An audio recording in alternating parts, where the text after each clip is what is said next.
ಬುಧನು June 24ನೇ ತಾರೀಕು ಅಂದರೆ ಇದೇ ವರ್ಷ 2024ನೇ ಇಸ್ವಿ ಜೂನ್ 24ನೇ ತಾರೀಕು ಅಂದರೆ ಇವತ್ತು ಬುಧ ಪುನರ್ವಸು ನಕ್ಷತ್ರವನ್ನು ಪ್ರವೇಶ ಮಾಡ್ತಾ ಇದ್ದಾನೆ. ಇದು ಏನಾಗುತ್ತೆ ಅಂದರೆ 3 ರಾಶಿ ಚಿಹ್ನೆಗಳ ಜನರ ಮೇಲೆ ಒಂದು ಧನಾತ್ಮಕವಾದ ಸಕಾರಾತ್ಮಕವಾದ ಒಂದು ಪರಿಣಾಮವನ್ನು ಬೀರುವಂಥ ಸಾಧ್ಯತೆ ಇದೆ.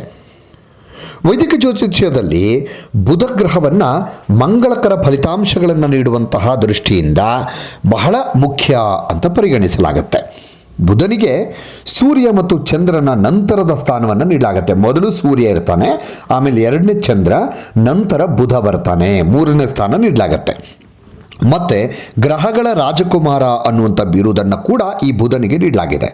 ಈ ಬುಧನನ್ನು ವ್ಯಕ್ತಿಯ ಮಾತುಗಾರಿಕೆ, ಬುದ್ಧಿವಂತಿಕೆ, ಸಂಭಾಷಣಾ ಕೌಶಲ್ಯ ಇವೆಲ್ಲದರ ಒಂದು ಪರಿಣಾಮ ಈ ಬುಧ ಗ್ರಹ ಆಗಿರ್ತಾನೆ. ಮತ್ತು ಇದಲ್ಲದೆ ಬುಧನು ವಾಣಿಜ್ಯ, ವ್ಯಾಪಾರ, ಮನರಂಜನೆ ಮತ್ತು ಮೋಜಿನ ಸಾಧನಗಳಿಗೆ ಕಾರಣವಾದಂತಹ ಗ್ರಹ ಅಂತ ಪರಿಗಣಿಸಲಾಗುತ್ತೆ. ಇವೆಲ್ಲದಕ್ಕೂ ಕೂಡ ಬುಧನೇ ಕಾರಣನಾಗಿರ್ತಾನೆ. ನೋಡಿ, ಬುಧನು ಈಗ ಪ್ರಸ್ತುತ ಅಂತಂದರೆ ಮೃಗಶಿರ ನಕ್ಷತ್ರದಲ್ಲಿ ಸಂಕ್ರಮಿಸ್ತಾ ಇದ್ದಾನೆ. ಅವನ ಅಧಿಪತಿ ಅಂದರೆ ಬುಧನ ಅಧಿಪತಿಯಾಗಿರೋನು ಮಂಗಳ. ಬುಧನು ಜೂನ್ 24ನೇ ತಾರೀಕು ಅಂದರೆ ಇವತ್ತು ತನ್ನ ನಕ್ಷತ್ರ ಪುಂಜವನ್ನು ಬದಲಾಯಿಸ್ತಾ ಇದ್ದಾನೆ. ಇವತ್ತಿನ ದಿನ ಬುಧನು ಅಂದರೆ ಬೆಳಿಗ್ಗೆ 8:16 ಪುನರ್ವಸು ನಕ್ಷತ್ರವನ್ನು ಪ್ರವೇಶ ಮಾಡಿದ್ದಾನೆ. ಇವತ್ತು ಅದರ ಆಡಳಿತ ಗ್ರಹ ಗುರು ಅಂದರೆ ಪುನರ್ವಸು ನಕ್ಷತ್ರದ ಆಡಳಿತ ಗ್ರಹ ಅನ್ನುವಂಥದ್ದು ಗುರುವಾಗಿರ್ತಾನೆ. ಬುಧನ ಈ ರಾಶಿ ಬದಲಾವಣೆ ಎಲ್ಲ ರಾಶಿಗಳ ಮೇಲೂ ಪರಿಣಾಮ ಬೀರುತ್ತೆ. ಆದರೂ ಕೂಡ ಪ್ರಮುಖವಾಗಿ 3 ರಾಶಿಯವರಿಗೆ ಇದು ಬಹಳ ವಿಶೇಷವಾದ ಪ್ರಯೋಜನವನ್ನು ಕೊಡುತ್ತೆ. ಹಾಗಾದರೆ ಆ 3 ರಾಶಿಗಳು ಯಾವುದು ಅನ್ನೋದನ್ನು ನೋಡ್ತಾ ಹೋಗೋಣ. ಶ್ರೀ ಚಾಮುಂಡೇಶ್ವರಿ ದೇವಿ ಜ್ಯೋತಿಷ್ಯರು. ಒಂದು ವಿಸ್ಮಯ, ಬದುಕಿಗೆ ಬಂದೆರಗುವ ಕಷ್ಟಗಳು ಅಗೋಚರ, ಆಚಾರ ವಿಚಾರಗಳ ನಡುವೆ ಸಂಘರ್ಷದೊಂದಿಗೆ ಸಾಗುವ ನಮ್ಮ ಜೀವನವೇ ಒಂದು ಆಕಸ್ಮಿಕ. ಆ ಆಕಸ್ಮಿಕ ಬದುಕಲ್ಲಿ ಬೆಂಬಿಡದೆ ಕಾಡುವ ನಿಮ್ಮ ಸಂಕಟಗಳ ನಿವಾರಣೆಗೆ ಇಲ್ಲಿದೆ ಆದಿ ಪುರಾತನ ಮಂತ್ರ ದೇವತಾ ದೈವ ಶಕ್ತಿಯಿಂದ ನಿಮ್ಮ ಜನ್ಮ ಜಾತಕವನ್ನು ನೋಡಿ ನಿಮ್ಮೆಲ್ಲಾ ಕಷ್ಟ ಕಾರ್ಪಣ್ಯಗಳಿಗೂ ಒಂದು ಮಾಂತ್ರಿಕ ಮುಕ್ತಿ ದೊರಕಿಸಿಕೊಡುವ ನೀವು ನಿಮ್ಮ ಸಂಕಟಗಳನ್ನು ತನ್ನಿ. ದಕ್ಷಿಣ ಕನ್ನಡ ಮತ್ತು ಕೇರಳದ 18 ದೈವಿಕ ಶಕ್ತಿಯಿಂದ ಶ್ರೀ ನಾಗಬ್ರಹ್ಮ, ನವದುರ್ಗೆ, ಕಲ್ಲುರ್ಟಿ, ಪಂಜುರ್ಲಿ, ಸತ್ಯದೇವತೆ, ಭೂತರಾಯ, ಶ್ರೀದೈವ ಶಕ್ತಿಗಳ ತಪೋಬಲದಿಂದ ನಿಮ್ಮ ಸಮಸ್ಯೆಗಳಾದ ವಿದ್ಯೆ, ಉದ್ಯೋಗ, ವ್ಯಾಪಾರ, ವಿವಾಹ, ಸತಿಪತಿ ಕಲಹ, ಸಂತಾನ, ಶತ್ರುಪೀಡೆ, ವಶೀಕರಣದಂತಹ ನಿಮ್ಮ ಯಾವುದೇ ಕಠಿಣ ನಿಗೂಢ ಗುಪ್ತ ಸಮಸ್ಯೆಗಳಿಗೆ ಕೇವಲ 2 ದಿನಗಳಲ್ಲಿ ಪರಿಹಾರ. ನೋಡಿ, ಪುನರ್ವಸು ನಕ್ಷತ್ರದಲ್ಲಿ ಬುಧ ಸಂಚಾರ ಅನ್ನುವಂಥದ್ದು ಮೊದಲನೇದಾಗಿ ವೃಷಭ ರಾಶಿಯ ಜನರ ಮೇಲೆ ಪ್ರಯೋಜನಕಾರಿಯಾಗಿ ಪರಿಣಾಮ ಬೀರುತ್ತೆ. ಅಂದರೆ ಅನುಕೂಲಕರವಾದಂತಹ ಒಂದು ಲಾಭಾಂಶ ಇರುವಂತಹ ಒಂದು ಧನಾತ್ಮಕ ಪರಿಣಾಮ ಬೀರುತ್ತೆ ವೃಷಭ ರಾಶಿಯವರಿಗೆ. ನೀವು ಕೆಲವು ಹೊಸ ಕೆಲಸ ಅಂದರೆ ವೃಷಭ ರಾಶಿಯವರು ಹೊಸ ಕೆಲಸ ಮಾಡುವಂಥದ್ದು ಅಥವಾ ವ್ಯವಹಾರವನ್ನು ಪ್ರಾರಂಭ ಮಾಡುವಂಥದ್ದು, ಅದು ಕಾಲಾನಂತರದಲ್ಲಿ ಮುಂದೆ ಹೋಗ್ತಾ ನಿಮಗೆ ಆ ಕೆಲಸ ಅಥವಾ ಆ ವ್ಯವಹಾರ ನಿಮಗೆ ಧನಲಾಭವನ್ನು ಉಂಟು ಮಾಡುತ್ತೆ. ಹಾಗೆ ಮುಂದೆ ಆದಾಯದ ಹೊಸ ಮೂಲಗಳನ್ನು ಅಭಿವೃದ್ಧಿಪಡಿಸುವುದು, ಆರ್ಥಿಕ ಸ್ಥಿತಿಯನ್ನು ಬಲಪಡಿಸುವುದು ಅಲ್ಲದೆ ಜೀವನ ಶೈಲಿ ಏನಿದೆಯಲ್ಲ ಅದು ನಿಮ್ಮ ಉನ್ನತ ಮಟ್ಟವನ್ನು ಹೆಚ್ಚಿಸುತ್ತೆ, ಜೀವನ ಶೈಲಿಯ ಮಟ್ಟವನ್ನು ಹೆಚ್ಚಿಸುತ್ತೆ. ಮನೆಯ ಸಾಂಸಾರಿಕ ಸೌಕರ್ಯಗಳು ಹೆಚ್ಚಾಗ್ತವೆ. ವೃಷಭ ರಾಶಿಯವರಿಗೆ ಸಾಮಾಜಿಕ ಕಾರ್ಯಗಳಲ್ಲಿ ಸಕ್ರಿಯವಾಗಿ ಪಾಲ್ಗೊಳ್ತೀರಿ, ಗೌರವ ಹೆಚ್ಚಾಗತ್ತೆ, ಸಮಾಜದಲ್ಲಿ ಉನ್ನತ ಸ್ಥಾನಮಾನ ಸಿಗತ್ತೆ.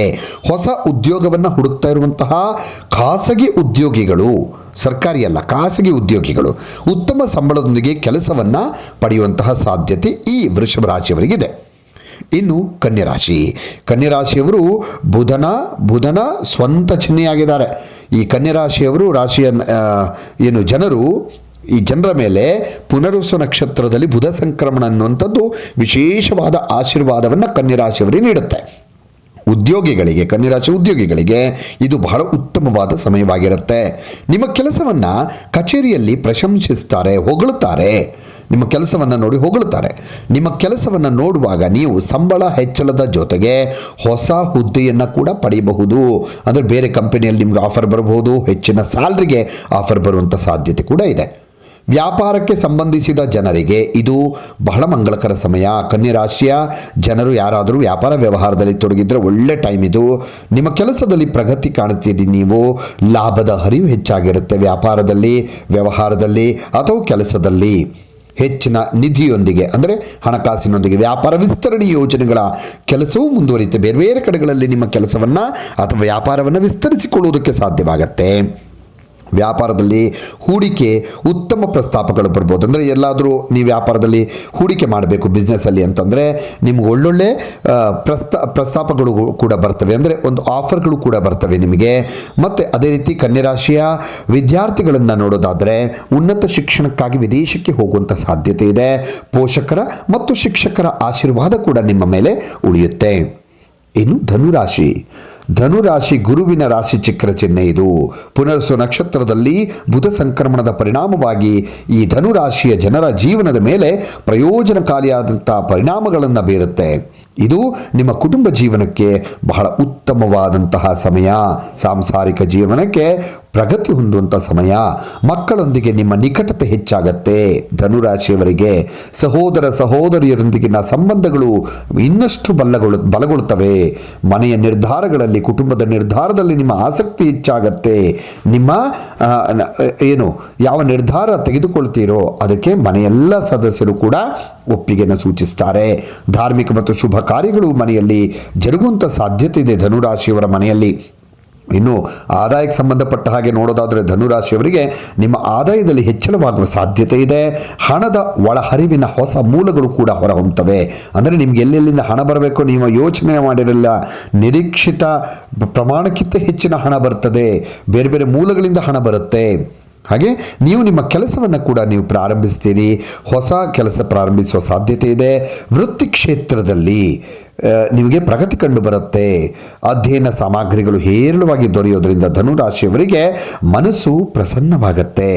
ಇದು ನಿಮಗೆ ಈ 3 ರಾಶಿಯವರಿಗೆ, ಧನುರಾಶಿ, ಕನ್ಯಾ ರಾಶಿ ಮತ್ತು ವೃಷಭ ರಾಶಿ, 3 ರಾಶಿಯವರಿಗೂ ಕೂಡ ಈ ಬುಧನ ನಕ್ಷತ್ರ ಬದಲಾವಣೆಯಿಂದ ಅಂದರೆ ಇವತ್ತು ಬೆಳಿಗ್ಗೆ 8:16 ಪುನರ್ವಸು ನಕ್ಷತ್ರಕ್ಕೆ ಬುಧ ಏನು ಪ್ರವೇಶ ಮಾಡಿದ್ದಾನೆ.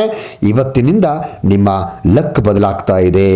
ಆರ್ಥಿಕವಾಗಿ ನೀವು ಸದೃಢರಾಗ್ತೀರಿ. ಇನ್ನಷ್ಟು ವಿಡಿಯೋಗಳಿಗಾಗಿ ಮೀಡಿಯೇಟಿಂಗ್ ಕರ್ನಾಟಕ ಚಾನಲನ್ನು ಸಬ್ಸ್ಕ್ರೈಬ್ ಮಾಡಿ ಹಾಗೂ ಹೊಸ ವಿಡಿಯೋಗಳ ಅಪ್ಡೇಟ್ಗಳಿಗಾಗಿ ಬೆಲ್ ಐಕನ್ ಅನ್ನು ಕ್ಲಿಕ್ ಮಾಡಿ. Thank you.